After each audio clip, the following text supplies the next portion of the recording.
Hi everyone, welcome to Pharmacology. So today we are going to discuss about non-steroidal anti-inflammatory drugs or NSAIDs. As we all know, these NSAIDs are used primarily to treat inflammation, mild to moderate pain and fever.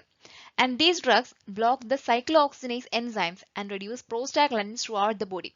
So regarding the prostaglandins and its analogs, I have already discussed in one of my previous video. I will mention the link in the description box. So we already know that the cyclooxygenase enzyme is of two types, that is COX-1 as well as COX-2. So based on their selectivity, these NSAIDs are mainly classified as non-selective cyclooxygenase inhibitors as well as selective COX-2 inhibitors. Okay, so let's see the classification. Non-selective cyclooxygenase inhibitors. Salicylates.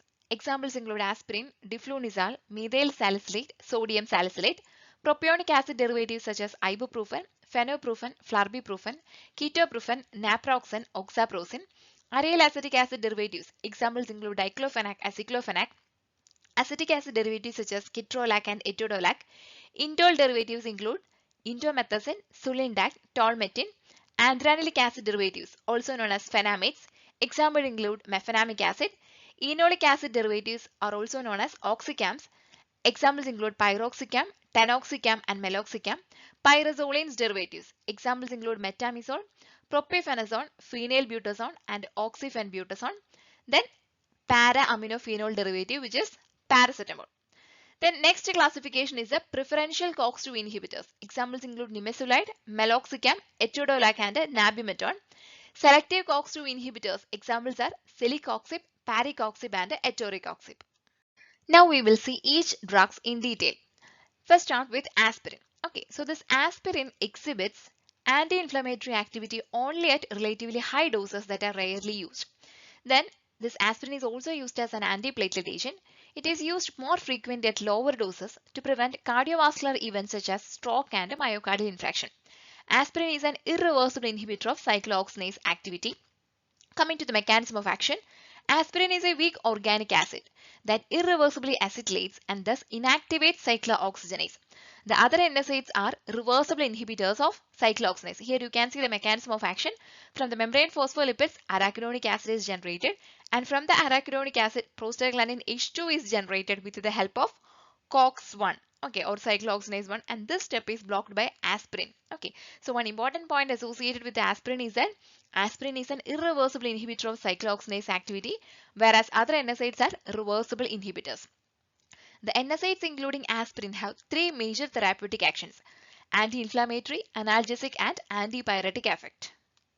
Anti-inflammatory actions. Inhibition of cyclooxygenase diminishes the formation of prostaglandins and thus modulates aspects of inflammation mediated by prostaglandins. These NSAIDs inhibit inflammation in arthritis, but they neither arrest the progression of the disease nor induce remission. Now moving on to the analgesic action. Prostaglandin E2 is thought to sensitize nerve endings to the action of bradykinin, histamine, and other chemical mediators released locally by the inflammatory process.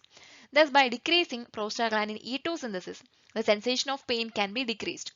As COX-2 is expressed during times of inflammation and injury, it is thought that inhibition of this enzyme is responsible for the analgesic activity of NSAIDs.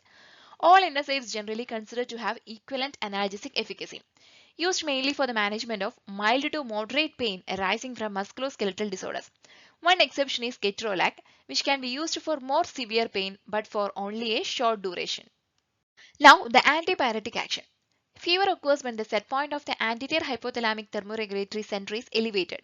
This can be caused by prostaglandin E2 synthesis, which is stimulated when endogenous fever-producing agents known as pyrogens, such as the cytokines, are released from white blood cells that are activated by infection, hypersensitivity, malignancy, or inflammation. The NSAIDs lower body temperature in patients with fever by impeding prostaglandin E2 synthesis and release, resetting the thermostat back towards normal. This rapidly lowers the body temperature of febrile patients by increasing heat dissipation through peripheral vasodilation and sweating. NSAIDs have no effect on normal body temperature. So coming to the therapeutic uses, it is the same, that is anti-inflammatory, analgesic, and antipyretic uses. So coming to the anti-inflammatory and analgesic uses, mainly used for the treatment of osteoarthritis, gout, rheumatoid arthritis, and common conditions requiring analgesia, such as for example headache, arthralgia, myalgia, and dysmenorrhea. Combinations of opioids and NSAIDs may be effective in treating pain caused by malignancy. Furthermore, the addition of NSAIDs may lead to an opioid sparing effect, allowing for lower doses of opioids to be utilized. The salicylates exhibit analgesic at lower doses. Only at higher doses do these drugs show anti-inflammatory activity. For example, two 325 mg aspirin tablets administered 4 times daily produce analgesia, whereas 12 to 20 tablets per day produce both analgesic and anti-inflammatory activity. Then antipyretic uses. Aspirin, ibuprofen, and naproxen may be used to treat fever. Aspirin should be avoided in patients less than 19 years old with viral infections such as varicella or chickenpox or influenza to prevent Ray's syndrome. Ray's syndrome means it is a syndrome that can cause fulminating hepatitis with cerebral edema, often leading to death. Cardiovascular applications. Especially this aspirin has antiplatelet activity. Aspirin irreversibly inhibits COX-1 mediated production of thromboxane A2, thereby reducing thromboxane A2 mediated vasoconstriction and platelet aggregation and the subsequent risk of cardiovascular events. The antiplatelet effects persist for the life of the platelet. Low doses of aspirin, that is 75 to 162 mg, commonly 81 mg, are used prophylactically to reduce the risk of recurrent cardiovascular events, transient ischemic attacks, stroke, and death in patients with a history of previous MI, transient ischemic attack, or stroke. Chronic use of aspirin allows for continued inhibition as new platelets are generated. Aspirin is also used acutely to reduce the risk of death in acute MI and in patients undergoing certain revascularization procedures. Aspirin is used at a dose of 0.3 to 0.6 mg tablets 3 to 4 times a day in rheumatic fever.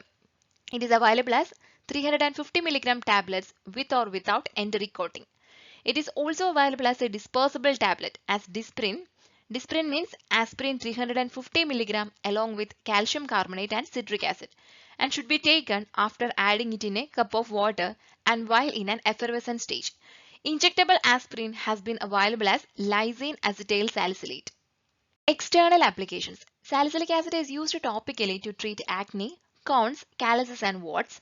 Methyl salicylate, also known as oil of wintergreen or wintergreen oil, used as cutaneous counter-irritant in liniments such as arthritis creams and sports rubs. Diclofenac gel or solution for the treatment of osteoarthritis in the knees or hands. Ocular formulations of ketorolac and flurbiprofen are available for the management of seasonal allergic conjunctivitis and inflammation and pain related to ocular surgery. In order to avoid systemic toxicity of NSAIDs and for prolonged application in painful musculoskeletal conditions, topical application is preferred for localized drug therapy. The thin film application of drug on the localized part above the skin causes topical NSAIDs to penetrate up to dermis. Localized inflammation might increase the drug penetration and disposition, and systemic drug exposure after topical application is very low. Drugs such as diclofenac 1%, nimesulide 1%, piroxicam 0.5%, and ibuprofen 10% are used in the form of ointment or gel for topical application. Next therapeutic application is migraine abortive and prophylactic uses. NSAIDs are used as abortive therapy in case of mild to moderate migraine, that is, occasional throbbing headaches and no major impairment of functioning. The choice of acute migraine treatments depends on rapidity of onset, headache severity, associated symptoms, for example, nausea or vomiting, and patient preference. Acute treatment is most effective when given within 15 minutes of pain onset and when pain is mild. Rule out rebound syndrome prior to initiating therapy. If rebound is present, prevention and acute migraine medications may not be effective. If a patient does not respond to 1 to 2 adequate doses of a given NSAID during a migraine episode, or in patients with moderate to severe headache with nausea or vomiting, or rapid progression to severe headache, add other drugs, triptans or parenteral NSAIDs, for example, diclofenac. So we have seen the therapeutic applications or therapeutic uses of NSAIDs. Now let's discuss about the pharmacokinetics.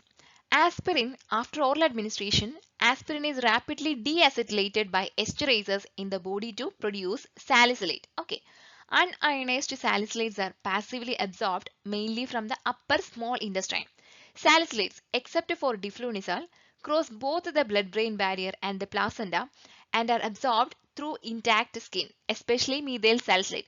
Here you can see the image representing the metabolism of aspirin and acetylation of cyclooxygenase by aspirin. That is, aspirin get converted or rapidly deacetylated by esterases in the body to produce salicylic acid or salicylate. So salicylate is converted by the liver to water-soluble conjugates that are rapidly cleared by the kidney, resulting in first-order elimination and a serum half-life of 3.5 hours. Okay, so this aspirin by deacetylation get converted to salicylate or salicylic acid, and this salicylate is converted by the liver to water-soluble conjugates, which is rapidly excreted. And this process follows first order elimination kinetics, and the serum half-life is about 3.5 hours.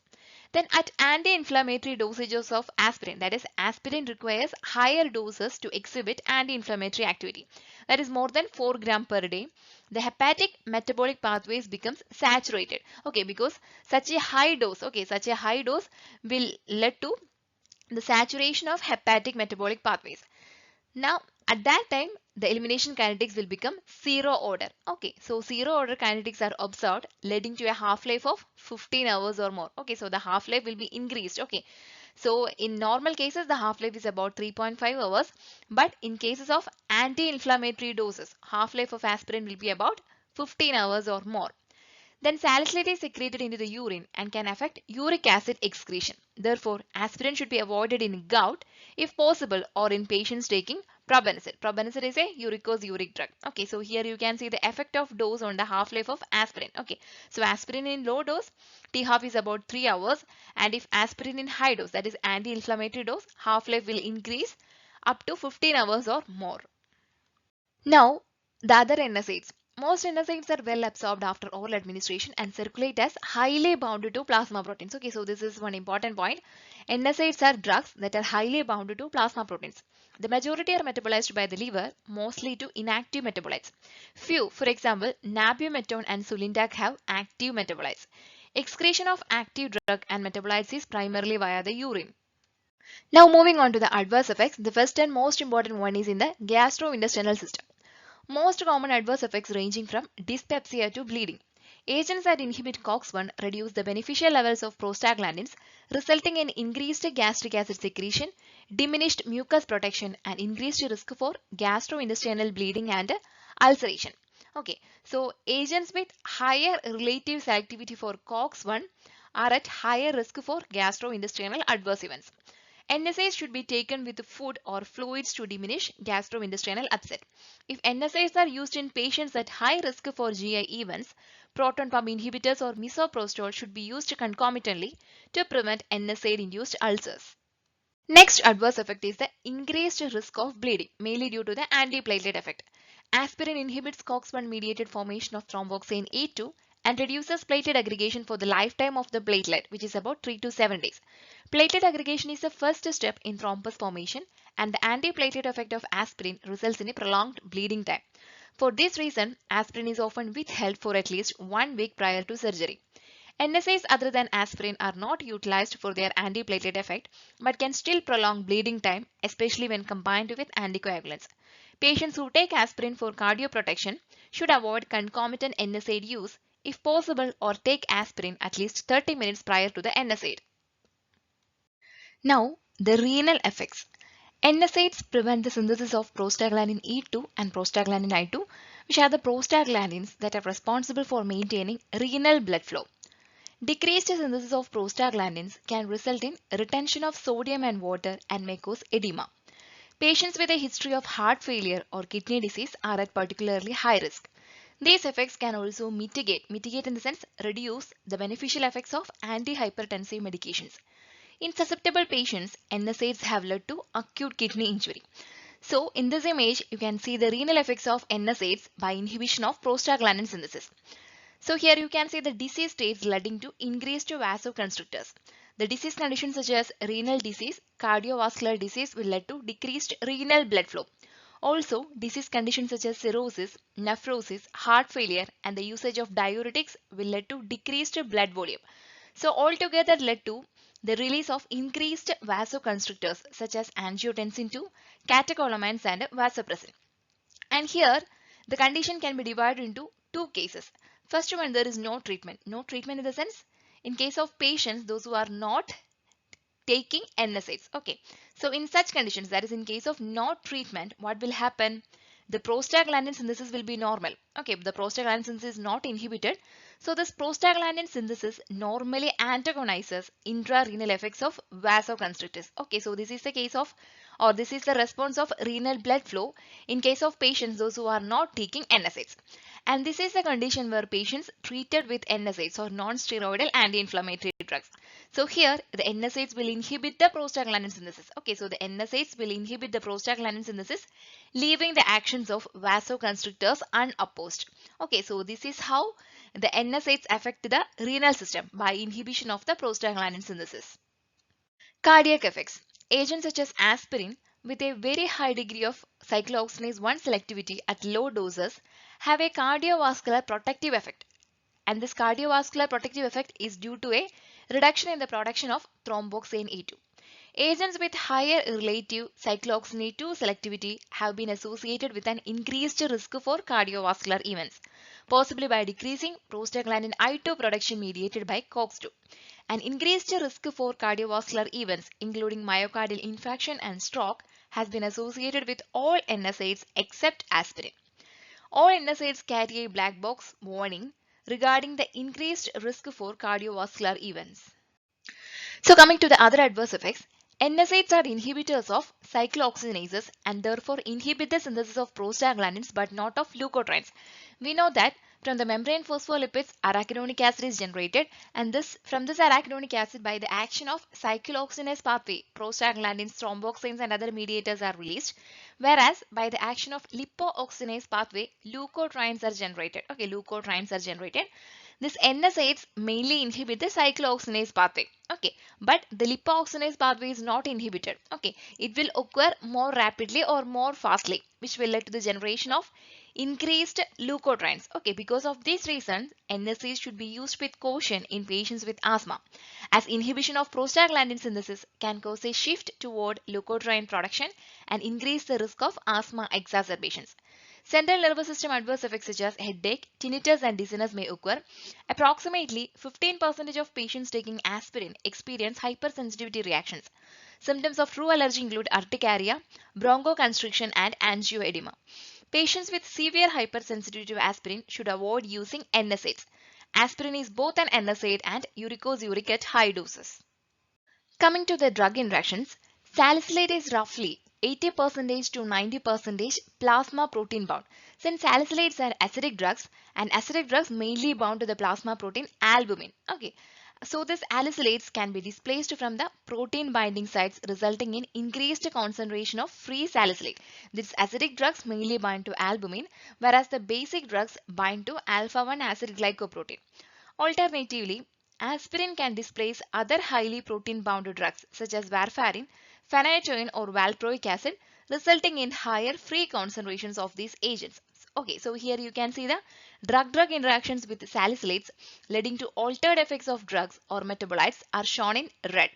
Okay, so here bilirubin, methotrexate, penicillin, phenytoin, sulfonylureas, valproic acid, all these drugs are acidic in nature. Okay, so these drugs will compete for the binding site in albumin. That will lead to increased plasma concentration, leading to prolonged half-lives, therapeutic effects and toxicity. And also one more interaction, heparin or oral anticoagulants with aspirin, that will lead to hemorrhage. And in combination with the probenecid, it will lead to decreased urate excretion. Toxicity. Large doses of aspirin cause hypoglycemia and glycosuria along with depletion of glycogen in liver and muscles. Mild salicylate toxicity is called salicylism and is characterized by nausea, vomiting, marked hyperventilation, headache, mental confusion, dizziness and tinnitus. Tinnitus means ringing or roaring in the ears. When large doses of salicylate are administered, severe salicylate intoxication may result. Restlessness, delirium, hallucinations, convulsions, coma, respiratory and metabolic acidosis, and death from respiratory failure may occur. Children are particularly prone to salicylate intoxication. Ingestion of as little as 10 grams of aspirin can be fatal. And in this image, you can see the dose-dependent effects of salicylate. Okay, so this is the lower doses or the normal doses for aspirin. In such doses, it will produce analgesic, antipyretic, and antiplatelet effects. So the side effects that occur in such doses include gastric bleeding, impaired blood clotting, hypersensitivity reactions. And here you can see the higher dose. Okay, so aspirin requires higher dose to show its anti-inflammatory property. And, and after that, it will cause mild, severe, and a lethal toxicity. Then mild salicylism or mild salicylate toxicity, the symptoms mainly include tinnitus, central hyperventilation. Then in case of lethal toxicity, the main symptoms are vasomotor collapse, coma, and dehydration. Now let's discuss a special condition, that is pregnancy. NSAIDs should be used in pregnancy only if benefits outweigh risks to the developing fetus. Paracetamol or acetaminophen is preferred if analgesic or antipyretic effects are needed during pregnancy. In the third trimester, NSAIDs should generally be avoided due to the risk of premature closure of the ductus arteriosus. So if required, the analgesic drug of choice in pregnancy is paracetamol or acetaminophen. So far we have discussed about the important aspects of NSAIDs. Now we will discuss each drugs in detail.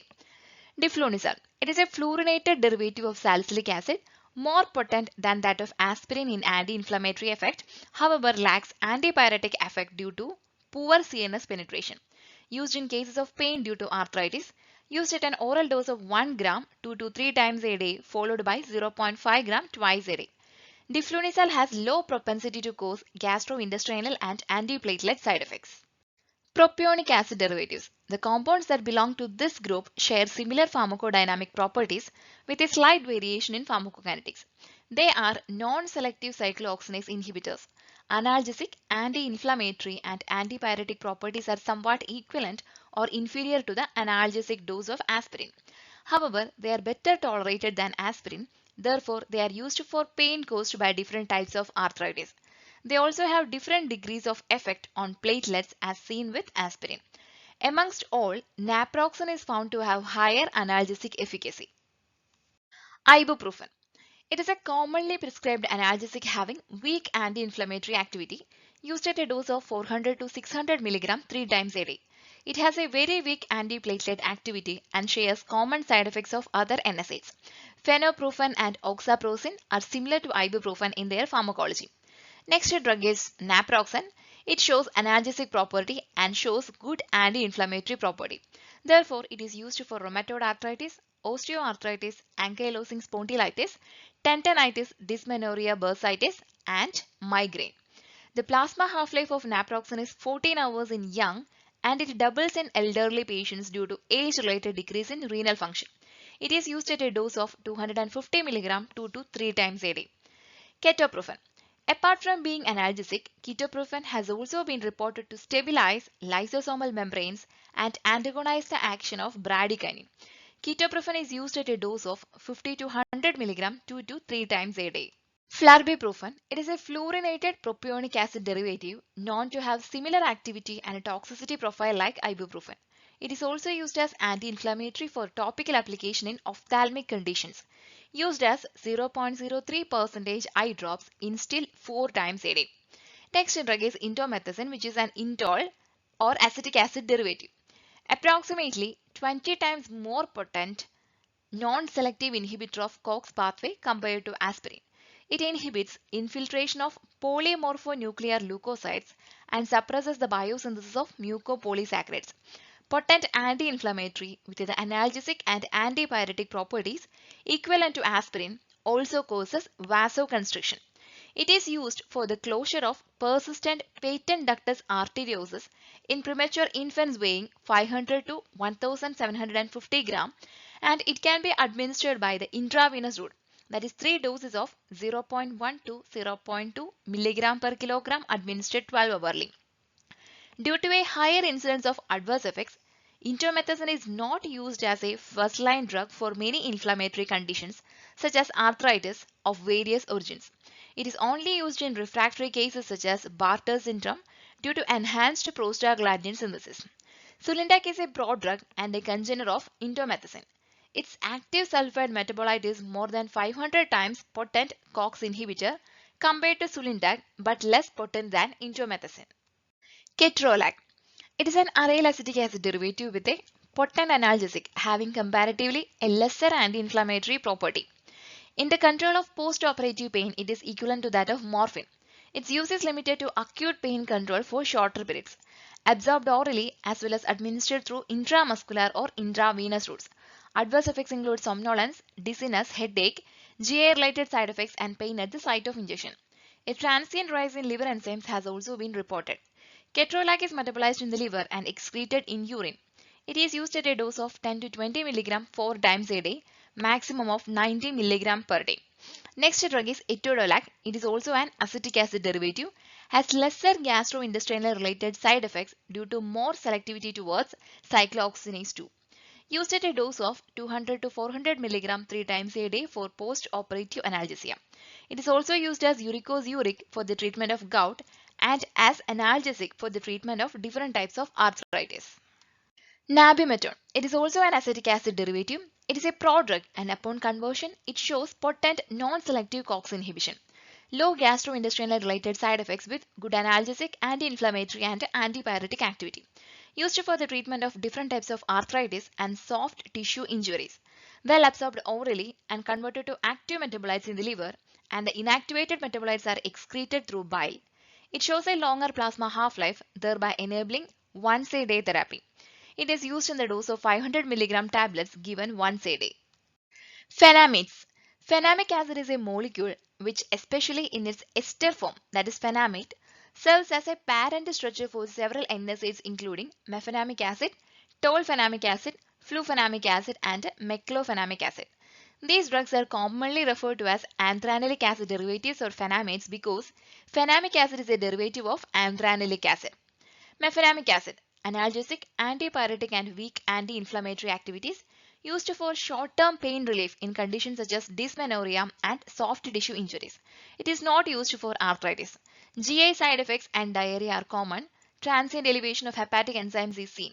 It rarely causes autoimmune hemolytic anemia, which is potentially serious in nature. Mefenamic acid is used at a dose of 250 to 500 mg 3 times a day. Piroxicam comes under oxycam derivatives. It is a potent anti-inflammatory with good analgesic and antipyretic compounds. It is a non-selective and reversible COX inhibitor known to have longer activity, completely absorbed, metabolized and eliminated through kidney. Due to its longer half-life after slower onset of action, it reaches a good steady state level, enabling single dose administration per day. Used for rheumatoid arthritis, osteoarthritis and ankylosing spondylitis.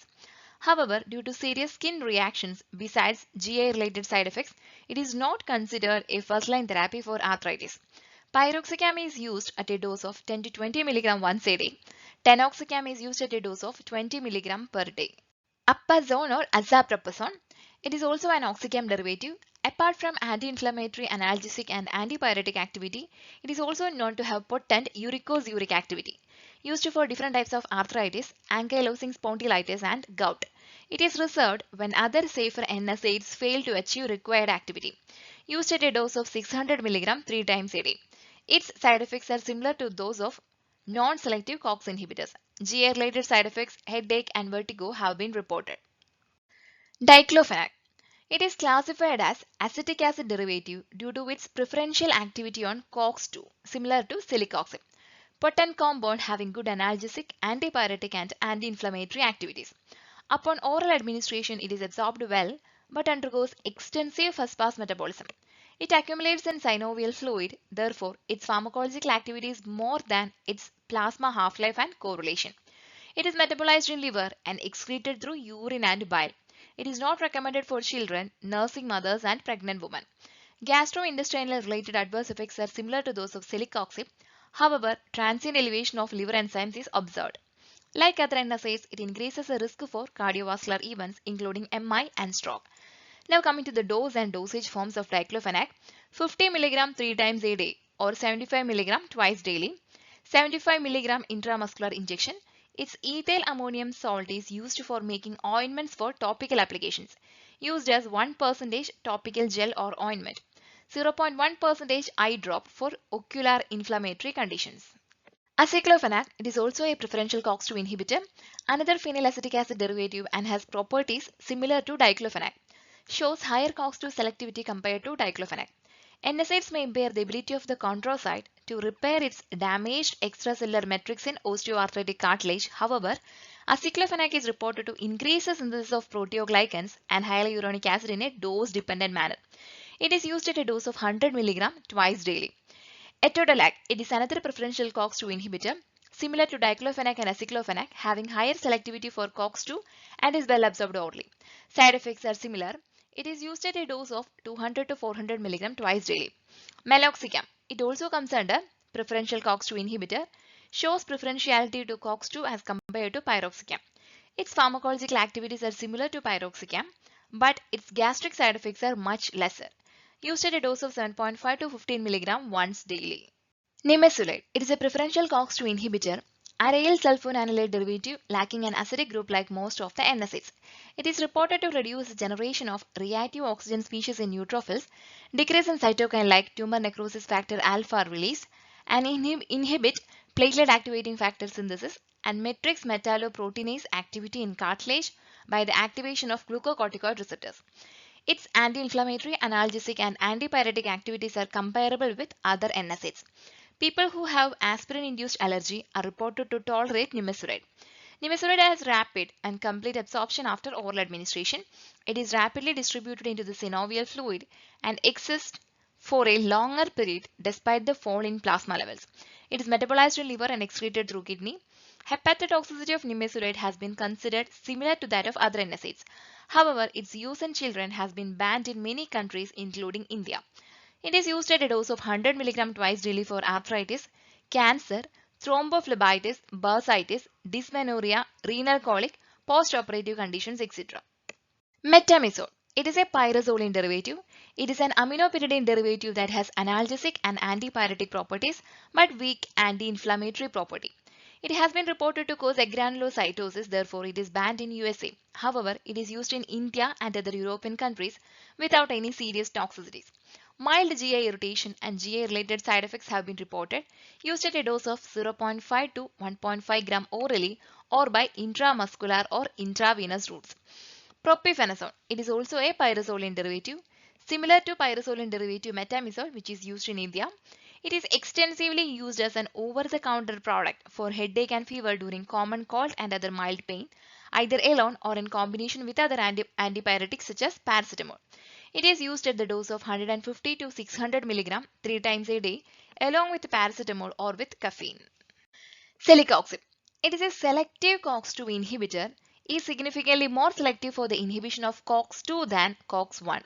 Unlike the inhibition of COX-1 by aspirin, which is irreversible, the inhibition of COX-2 is reversible. Therapeutic uses. It is approved for the treatment of rheumatoid arthritis, osteoarthritis, and acute pain. Coming to the pharmacokinetics, celecoxib is readily absorbed after oral administration. It is extensively metabolized in the liver by cytochrome P450, that is CYP2C9, and the metabolites are excreted in feces and urine. The half-life is about 11 hours and the drug may be dosed once or twice daily. The dosage should be reduced in those with moderate hepatic impairment, and celecoxib should be avoided in patients with severe hepatic or renal disease. Adverse effects. Headache, dyspepsia, diarrhea, and abdominal pain are the most common adverse effects. Celecoxib is associated with less GI bleeding and dyspepsia than other NSAIDs. However, this benefit is lost when aspirin is added to celecoxib therapy. Patients who are at risk of ulcers and require aspirin for cardiovascular prevention should avoid the use of celecoxib. Like other NSAIDs, celecoxib has a similar risk for cardiovascular events. Patients who have had anaphylactic reactions to aspirin or non-selective NSAIDs may be at risk for similar effects with celecoxib. Inhibitors of CYP2C9 such as fluconazole may increase serum levels of celecoxib. Etoricoxib. It is another highly selective COX-2 inhibitor suitable for once-a-day therapy for various arthritis conditions, ankylosing spondylitis, surgical pain, etc. As compared to others in this group, etoricoxib shows very low GI-related side effects. However, it has been reported to have the risk of cardiovascular events and stroke. It is used at an oral dose of 60 to 120 mg once a day. Parecoxib and valdecoxib. Parecoxib is a water-soluble and injectable prodrug of valdecoxib. Valdecoxib has been modified suitably as a prodrug which is suitable for injection after demethylation. Therefore, it can be used for post-operative conditions by intravenous or intramuscular routes. Valdecoxib has been reported to cause severe skin reactions, and parecoxib injection shares such risk due to its active metabolite conversion into valdecoxib. It is used at a dose of 40 mg 2 to 3 times a day, either orally or as intramuscular or intravenous injections. So in this slide, you can see a summary of non-steroidal anti-inflammatory agents. Summary in the sense mainly the therapeutic disadvantages as well as therapeutic advantages of selected NSAIDs. As a group, with the exception of aspirin, these drugs may have the potential to increase the risk of myocardial infarction and stroke. Okay, so let's see an example. Okay, here in case of celecoxib, it is a selective COX-2 inhibitor. It has less GI irritation than aspirin. But the disadvantage is that it has the potential to increase myocardial infarctions and strokes. Okay, so you can refer this image or refer this diagram or refer this slide in order to learn the therapeutic disadvantages as well as advantages of NSAIDs. So the last drug is paracetamol, which is also known as acetaminophen. Paracetamol or N-acetyl para-aminophenol. It inhibits prostaglandin synthesis in the central nervous system, leading to antipyretic and analgesic effects. Less effect on cyclooxygenase in peripheral tissues due to peripheral inactivation, which accounts for its weak anti-inflammatory activity. Okay, so regarding this paracetamol, it has got good antipyretic and analgesic effects but weak anti-inflammatory activity, and also does not affect the platelet function or increase bleeding time. It is not considered an NSAID. Then coming to the therapeutic uses, it is used for the treatment of fever and relief of pain. Useful in patients with gastric complaints or risk with NSAIDs and those who do not require the anti-inflammatory action of NSAIDs. Analgesic or this paracetamol or acetaminophen is the analgesic or antipyretic of choice for children with viral infections or chickenpox. This is due to the risk of Reye syndrome associated with the aspirin. Coming to the pharmacokinetics of acetaminophen, rapidly absorbed from the gastrointestinal tract and undergoes significant first-pass metabolism. It is conjugated in the liver to form inactive glucuronidated or sulfated metabolites. A portion of paracetamol is hydroxylated to form N-acetyl parabenzoquinone or NAPQI.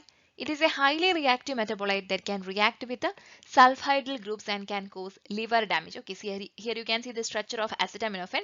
So at normal doses of paracetamol, at normal doses, this NAPQI, that is N-acetyl parabenzoquinone, which is the toxic intermediate, it will react with the sulfhydryl groups of glutathione produced by the liver, forming a non-toxic substance which is known as the mercaptopuric acid. Okay, so this is the normal case. In normal case, this NAPQI reacts with the glutathione. Okay, sulfhydryl groups of glutathione produced by the liver, forming a non-toxic substance. But at higher doses, what will happen? This glutathione level gets depleted. Okay, glutathione level gets depleted. So this NAPQI will react with the sulfhydryl groups of hepatic proteins, thereby causing liver damage. Okay, so this is how acetaminophen or paracetamol toxicity will occur. Paracetamol and its metabolites are excreted in urine. The drug is also available in intravenous and rectal formula. Adverse effects. Okay, as I have already discussed in the previous slide, with large doses of paracetamol, the available glutathione in the liver becomes depleted and this N-acetyl parabenzoquinone reacts with the sulfhydryl groups of hepatic proteins. So hepatic necrosis, a serious and potentially life-threatening condition, can result. Patients with hepatic disease, viral hepatitis or a history of alcoholism are at a higher risk of paracetamol-induced hepatotoxicity. Paracetamol should be avoided in patients with a severe hepatic impairment. N-acetylcysteine is an antidote in cases of overdose. Okay, so the antidote for paracetamol toxicity is N-acetylcysteine. This paracetamol is used at a dose of 325 to 650 mg 3 to 5 times a day, and the total adult dose of paracetamol per day is restricted to 2600 mg, or in adults the maximum dose is about 4 gram per day. Okay, 4 gram per day. So we have completed the discussion regarding the NSAIDs or non-steroidal anti-inflammatory drugs. If you have any doubts, you can share your valuable comments in the comment section. Thank you everyone for watching this video. Have a nice day.